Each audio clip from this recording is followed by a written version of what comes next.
We spoke yesterday a little bit about how one of the downsides of another might be that a person kind of undersells himself, doesn't really perhaps recognize his strengths, or if he does, he might play them down, or not, kind of feel comfortable displaying them. And the truth is that, as I kind of said yesterday, that's not such a good thing, because if the person is not aware of his strengths, then he's going to be falling short of what his purpose really is. Because, as we mentioned, from the Jewish point of view, God created every person with a constellation of strengths and weaknesses, and it's our responsibility to capitalize on those strengths and control or limit those weaknesses, so that our particular contribution to ourselves, first and foremost, to Hashem, to ourselves, and then to other people in our environment, is going to be through the things that God gave us as our own unique individual talents and strengths. And it's important then for a person to realize himself, that he has to realize what his strengths are. And if he is aware of what they are, but he denies them or downplays them, so if it's in the name of normal humility and modesty, that's fine. But if it's if that denial is going to result in withholding the good that he could do from himself or from others, so then that's also not good, because the purpose of these traits is not only to be aware of them, but also to act upon them, to use them to benefit himself and the world.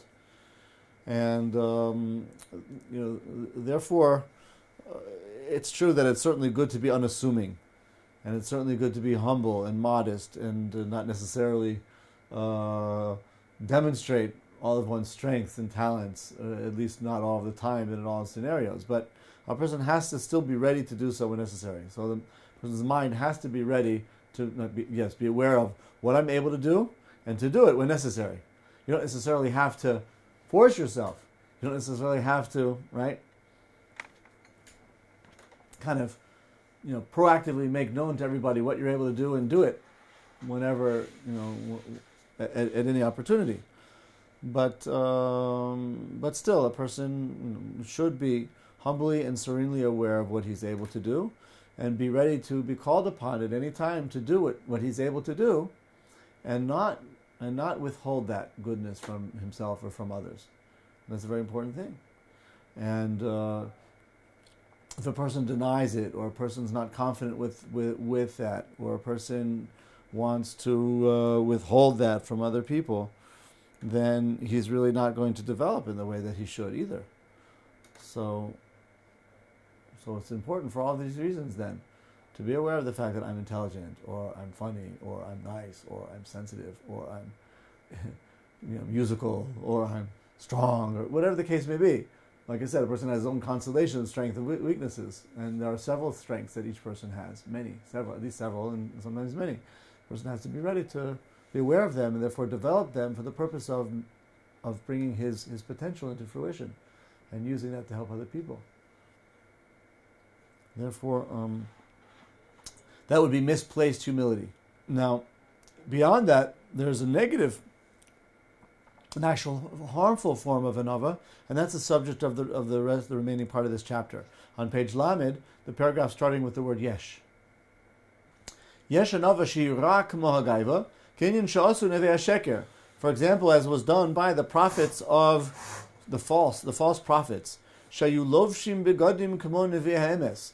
They would wear clothing like the clothing of the prophets who were true.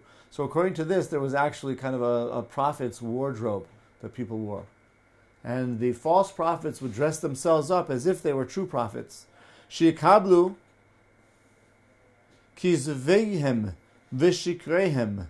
And the reason why they did this was to dupe people into thinking what we were saying was true, and therefore people would accept the nonsense and the falsehood that they were doing, that they were saying. K'moshe Ne'emar, as it says in a verse, V'lo yilbeshu aderes se'ar lema'an kahesh. don't wear, I guess, the hair cloak made out of hair, some type of a hair, laman kachesh,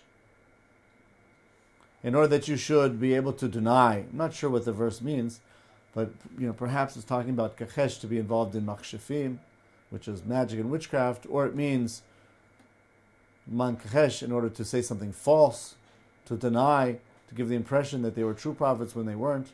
I'm not sure. But how is this connected to Anova? I'm not sure. Lekach otama holchim ba'anova be'inyin amalbushim umedabrim benachas umanhigim atzma bechezkas chasidim v'tzadikim l'man ya'aminu lehem v'yismechu al divreihem v'yachnifu l'mi she'ein la'achnif. Long sentence. Voisim ramos b'seser v'in choshishim l'kayim ha'mitzvos rak b'rabim v'lo kishem b'yochid v'goyvim da'as abriyos eluhem mechalim Hashem baruch hu yoser mikol adam. I'm going to go back and do that over again. Long sentence. Therefore he says, those people who go with humility, and I suppose what he's referring to here is false humility. I'm not entirely sure how this is related to the case of the prophets. It could be that it's really not related in terms of the subject of humility. He just means to say there were prophets who were posing as true prophets. They were imposters. So, just like you have a scenario, this person being an imposter, a person being an imposter in humility. So that's even worse. He's an outright liar. He's full of arrogance, but he's making himself out as being humble so that he should actually be able to gain people's confidence and manipulate them and do the things which would satisfy his arrogance under the cloak of being humble. That's even worse. It's bad enough to be arrogant, but it's even worse to disguise oneself in the cloak of humility in order to gain what he wants through his arrogant needs by duping other people.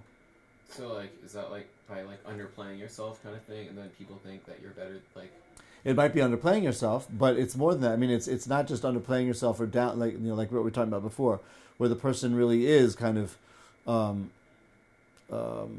was the word we used before? Minimizing his strengths out of humility. But there's another where a person, that might be part of just a whole program of arrogance, where he's trying to pose as being humble for the purpose of attaining his arrogant means. That would be different. Mm-hmm. Is that what you meant? Yeah, that's what I meant. Yeah. Yeah. So, posing as being humble is much worse. It's one thing to to downplay. I think that was the word we used. It's one thing to kind of downplay and not really recognize or not be confident with your abilities. And that would be a form of humility, which would ultimately not be very productive because it's not going to enable a person to bring his strengths into fruition. But this is even worse. This is where he's outright arrogant. And if he's downplaying his attributes, it's not out of humility at all. It's because he sees this as a venue to attain his arrogant objectives. He just wants to dupe people into thinking he is what he isn't. A simple form that this takes is fishing for compliments, right? I really want the compliment, and I'm very happy about people stroking my ego. But if they're not going to volunteer the compliments, then I'm going to have to kind of remind them, that I'm praiseworthy. So I fish for compliments. This would be I think a lesser form of what he's talking about here, but still included in it. Oh, you wouldn't go out of your way for little old me. For you, of course I would. You're the greatest. I would do anything for you. Oh, me? No. Yeah? No. Yeah, you. What, really? But this is different. Sometimes people do that just joking around, not like... Okay, if you're joking around, you're joking around. Yeah. If it's a joke, it's a joke. But, as they say, every joke has a kernel of truth. Yeah. So if a person's joking around, he really might have a need to be inflated, but he can't, say, stroke my ego, please. So he kind of says it as a joke, but he really does want the attention. So it's, these things are very subtle. Listen, everybody needs a little TLC. So if somebody needs a little ego stroking, it could be natural, normal, it's nice, it's good to encourage other people and say a nice word and so forth and so on. And sometimes a person does need a little attention. So he might say these things. But again, we're talking here about something much more insidious, where he's very, like I said, he's arrogant and he has arrogant objectives.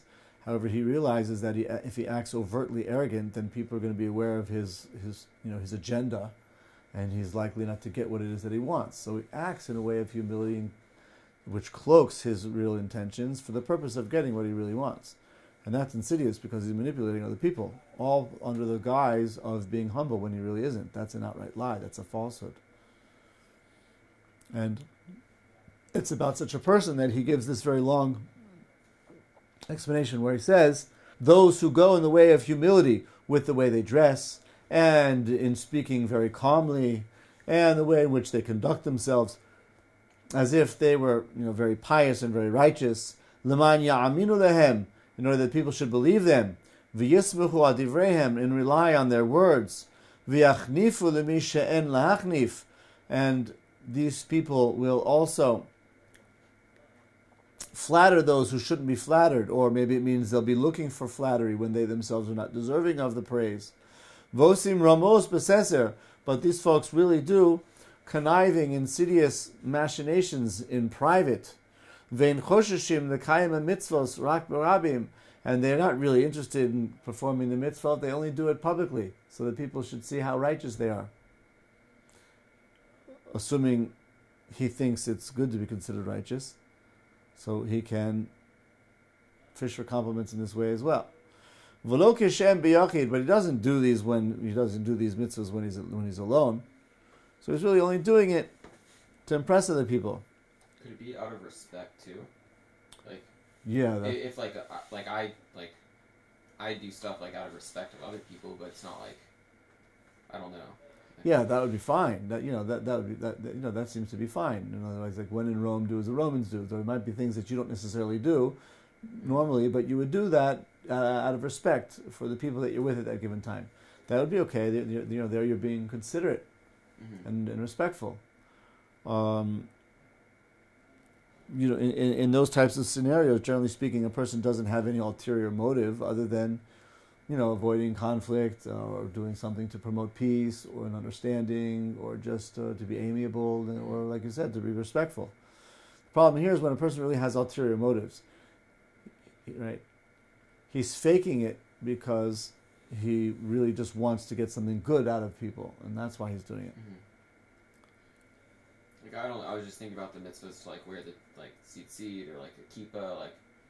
I do it here, but when I'm out in public, I don't wear those things because I did it my whole life. So it's that would be fine. A Jew is supposed to wear, according to tradition, a kippah and a tzitzit, right? But not everybody, understands that or has learned through why or is convinced that it's important or relevant, and so everybody, is on their own place in their spiritual journey about what it is that they want to do inwardly and outwardly in terms of kind of connecting to God. That's a personal thing, but it's certainly, it's certainly acceptable in yeshiva to do these religious practices just out of respect for the place, even if he doesn't do that outside of the yeshiva. Of course. And even if it were, let's say, even more than that, he put on the kippah and the tzitzis around the yeshiva to give the impression that he was on board and he's like everybody else, and nobody should breathe down his back. Like, why aren't you doing this? Why aren't you doing that? He's like, who needs the headaches? So I'll put on the Jew strings when I'm in yeshiva, and I'll keep people off my back. And when I go out, I'll take them off. Even that, I would say, is okay, right?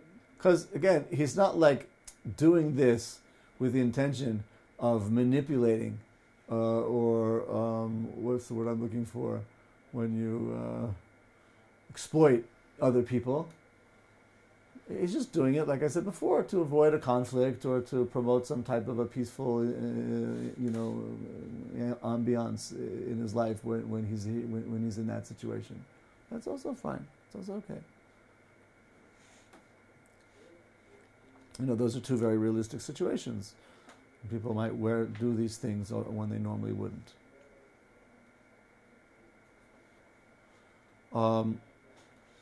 again, it's slightly different that we're talking here, because here we're talking more specifically about humility. A person feigns humility in order to use that feigned humility as a way to get the honor and the glory that he's looking for. So the equivalent of that would be if the person wears the kippah or the tzitzis to get recognition. Just because he knows his environment where these things are important to the people that he's with. So he'll do them just in order to look good and be honorable and respectful in other people's eyes. But he knows, darn well that he's not interested in kippah and tzitzis. And the second he believes the yeshiva, he might go somewhere to the club and take it off. And so it's all just like a fake.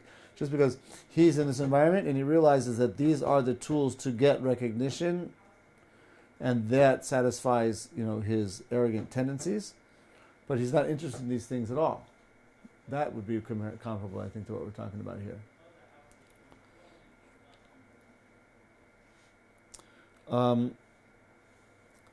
V'gonvin dasa brios, and in this way they mislead the opinions of others. Eluhem mechalalim Hashem Baruch Hu yoser mikol adam. These folks desecrate God's name more than anybody else. V'gormim she'en ha'olam ma'aminim l'toivim, and result that the world ultimately will not believe in people who are good, because these people have a facade of being good, but ultimately they're going to be kind of revealed as being a fake. And the result of that is that everybody who's religious or observant or pious is suspected of being a fake. That's a big injustice. Vem nichshadim mifnei adam, and they are suspected in people's eyes. Sheyomru, because they'll say, Shema elu hem ke'elu. Maybe these pious, humble people are really like those. It's all a farce. It's all a fake. It's all a sham. So anytime you see somebody who looks pious, he's really a ganav. Yeah? A thief, an imposter. V'makir behem, somebody who does know, he's aware of this person who's a quack. Is that the word? A quack, right? A fake. Chayev the farsem ulodir l'kol. You actually have to make this known to everybody. He's a fake. It's quackery. You have this type of thing sometimes in the religious community where people will present themselves as if they're holy men, righteous people, and they give all types of blessings and special, auspicious articles and things like this for the, mere contribution of 5,000 shekels or $500 or whatever the case may be. And they take advantage of certain people's, very dire, stressful situations where they're just looking to place their hope in something, anything, because they're at their last string of hope. And these people provide provide that need. And they give the impression that they can help and their prayers are answered and they have a special thing. The person's name is submitted before they arrive. They do a little backup check, and all of a sudden they start rolling their eyes and said, "You're from such and such a place." "Yeah, how did you know?" It's just a premonition. And you know so and such a person, right? "Yeah, wow. God, how does he know that?" In your profession, you do this or that. No, it looks to me like you're that type of person. He's like, "Wow, this guy's the real deal." Doesn't realize that these people have all types of networking techniques to find out about the people that come to visit them, and fake as if they have some type of spiritual, insight into what's going on in this person's life, in his soul, in his past, in his present, in his future. And they pour out the money because they're desperate and they're taken advantage of. And in the end of the day, these people are exposed through one or the other, and the whole community suffers because these are viewed as being like the rabbis of the community. They call them babas. Of course, there were always, and there still are, select individual, very pious, righteous people who we believe do have these spiritual types of insights.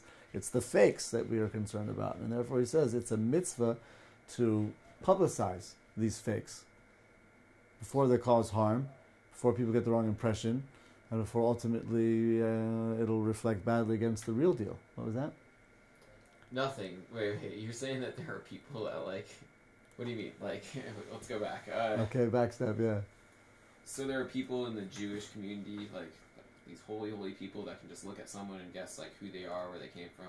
Yes, there is an idea. I mean, that there's certainly that type of thing in like Jewish sources. Yes, that through a very righteous person's piety and purity, he connects into more of the metaphysical realm, and that gives him a window into deeper aspects of people. Would that be like the Ari kind of thing? Or? Yeah, that would be that type of thing, exactly. Okay. Yeah. That's the Ari phenomenon. Yeah, it's been well documented in modern psychology. No, I'm joking. But the problem is, like I said, the quacks, the ones who are faking to be Aris. Yeah? And that's how it works. Like I said, they have all types of networking techniques. You're talking about usually intelligent people or people who have a very good memory, and they have networks in all types of ways, and they glean information about people, and they're very quickly able to put one and one together. They hear a name and a place, and they associate it, and all of a sudden they become like, Kabbalists. It's a very lucrative profession. That's not what it's supposed to be. Yeah, what were you going to say? You can get that with a click of one button. Go onto Facebook. Everyone's life is there. Yeah. Of course, not everybody is on Facebook. But there are many different networking techniques, and that's a problem. Yeah.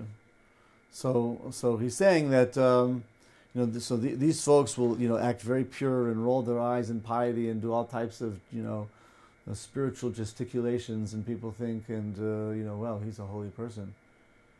And he dresses this way, and he's got wine, and he's got amulets, and he's got this, and he's got that, and incense, and all of that stuff.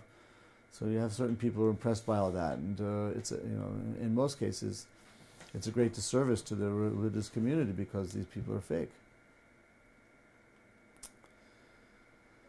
So he says here, Kasher Amar Rabbeinu, like our sages said, Mefarsimim es achanefim.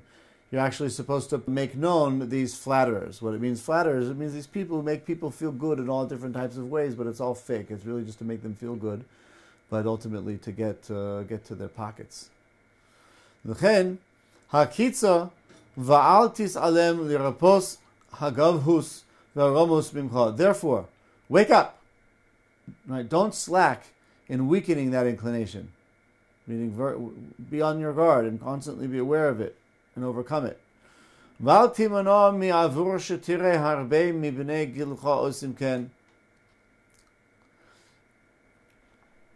And don't withdraw from working on this, because many of your peers also go in this way. No. Even though they are not working on eliminating this haughtiness and arrogance. And they say to those who rebuke them, who doesn't have gaiva? Everybody's got a little arrogance. Everybody, you should be a schlepper? You should be the brunt of everybody's abuse because you're overly humble. People see you can't stand up for yourself and that type of thing. Everybody's like that. So I should be that way too. Somebody was here yesterday talking about that. What do we do? For me, my life, in modern day America, where everybody is interested in promoting their own interests and gaining and attaining. How do we, if you're overly humble, you don't assert yourself, then you're going to get tread upon. You're going to lose everything out. So that's what he's saying here. That sounds like a New Yorker. You're right. He is a New Yorker. Yeah. So you see already here, long before there was a New York, the author of this book is saying that's a human tendency. I want to say, look, what you're saying is fine and good, but people don't live their lives that way. So if I'm like that, I'm going to get tread upon. No, he says, don't listen to that inclination. Even if other people, generally speaking, are not aware of these pitfalls in their attributes, and they're not working on them, that's no excuse for you not to do so. And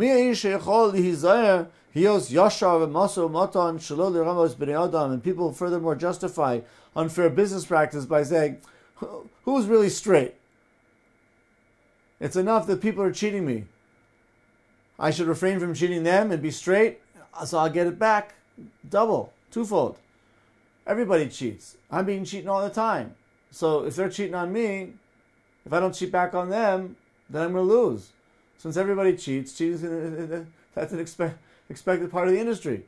He cheats on me, I cheat on him, and we all break out even. But you're telling me not to cheat on him back?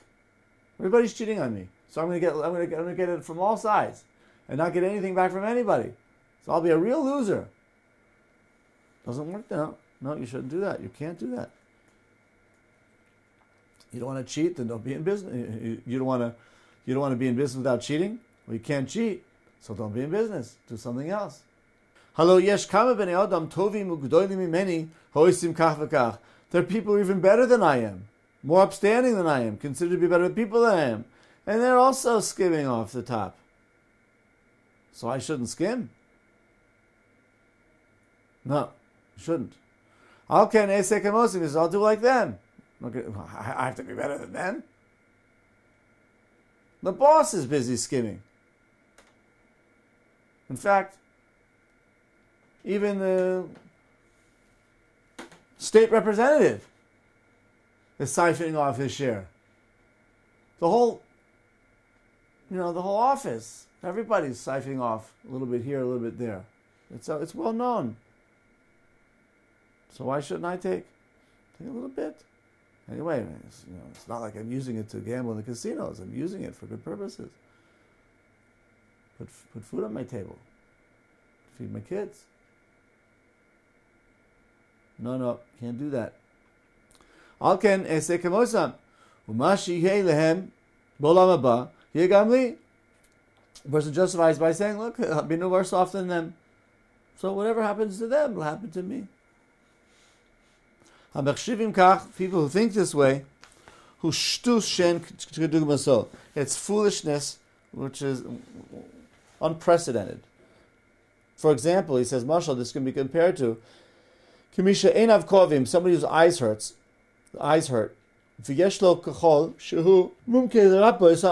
And he's got some medication which is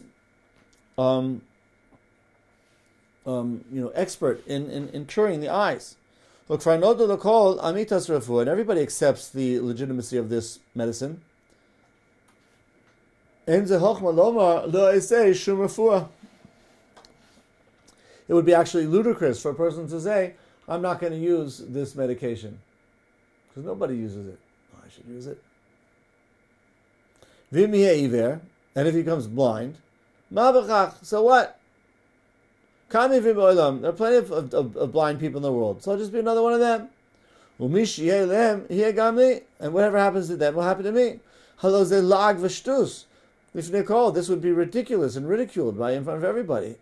You have at your disposal a medication which is known and proven to work. You're not going to take it because other people don't take it, and you're going to say, in the end, so what? So what's the worst thing to happen? I'll be blind like everybody else? Of course you wouldn't say such a thing. Therefore, it says, take care after yourself. And make every effort with all of your strength. Don't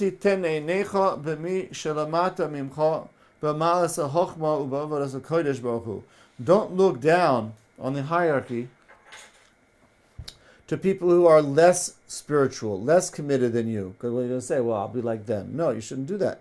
In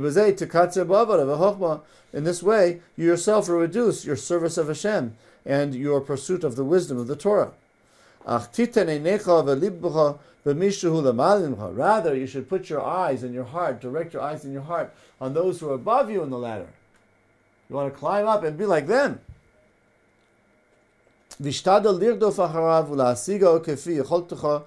you try very hard to attain those people that you see on top of you with all of your might.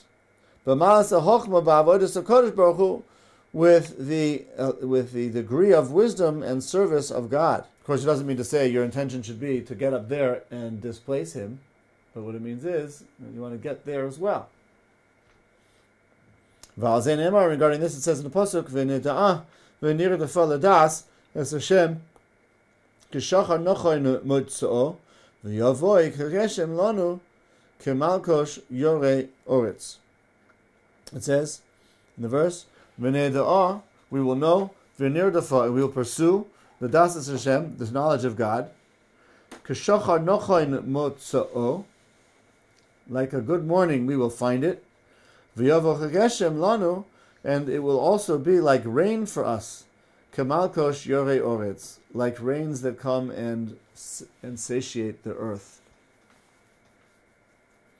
I think I mentioned not too long ago the idea that Ben Ish Chai, says, talks about this type of thing, that in material matters, a person actually should be looking down on the lower rungs of the ladder.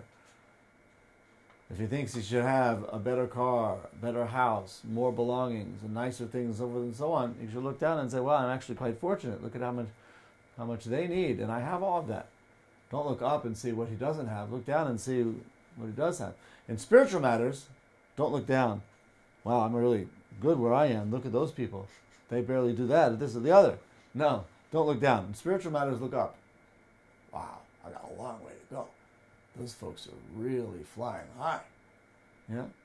So material matters, stay put. More, if of course, if you need to make changes, you need to. But in material matters, if everything's basically good, so stay put. There's no need to go pushing yourself higher and higher and higher along the up the ladder of materialism. If you got what you need, so that's enough.